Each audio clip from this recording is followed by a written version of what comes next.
ঘুমের মধ্যে স্বপ্ন দেখে বীর্যপাত, যাকে আমরা স্বপ্নদোষ বলে থাকি, বর্তমানে সব পুরুষদের একটা সমস্যা হয়ে দাঁড়িয়েছে।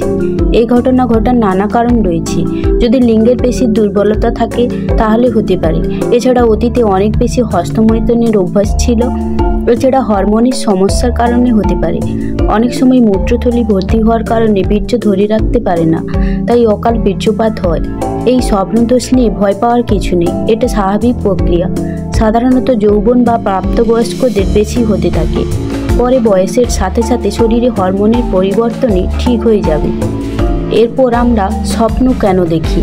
আপনার অবচেতন মন যা চিন্তা করবে সেইগুলি আপনি স্বপ্নে পেয়ে যাবেন। তাই এই খারাপ চিন্তাভাবনা ছাড়ুন, তাহলে দেখবেন ঘুমের মধ্যে আর বীর্যপাত হবে না। আর যদি একান্তই এই সমস্যা আপনার প্রতিদিনের অংশ হয়ে থাকে তাহলে চিকিৎসকের পরামর্শ নিতে পারেন।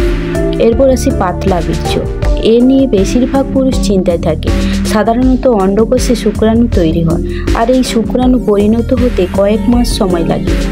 আর যদি আপনি দিনে বহুবার হস্তমৈথুন করে থাকেন, ফলে আপনার বীর্যপাত হতে থাকবে আর অন্ডকোষে যথেষ্ট বীর্য তৈরি হবে না।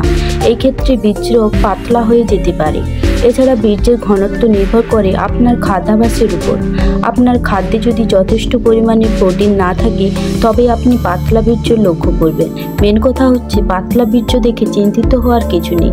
যদি দেখেন পাতলা বীর্য এবং তার সাথে ব্যথা অনুভব করছেন, তবেই ডাক্তারের সঙ্গে যোগাযোগ করবেন। এছাড়া জীবনধারার কিছু পরিবর্তন আনা। হস্তমৈথুনের অভ্যাস থাকলে তা কমানো এবং পর্ন ভিডিও দেখা বন্ধ করতে হবে। এর জন্য আপনাকে ধ্যান করা জরুরি। ধ্যান করলে অনুভূতি নিয়ন্ত্রণ করতে পারবেন, তাহলে আপনার মনকে নিয়ন্ত্রণে রাখতে পারবেন। ফলে খারাপ অভ্যেস থেকে নিজেকে বাঁচাতে পারবেন। এছাড়া প্রতিদিন 30 মিনিট যে কোনো এক্সারসাইজ করতে হবে। তার ফলে আপনার শরীর ও মন সুস্থ থাকবে, আর মন সুস্থ থাকলে আজে বাজে স্বপ্ন মাথাতে আসবে না।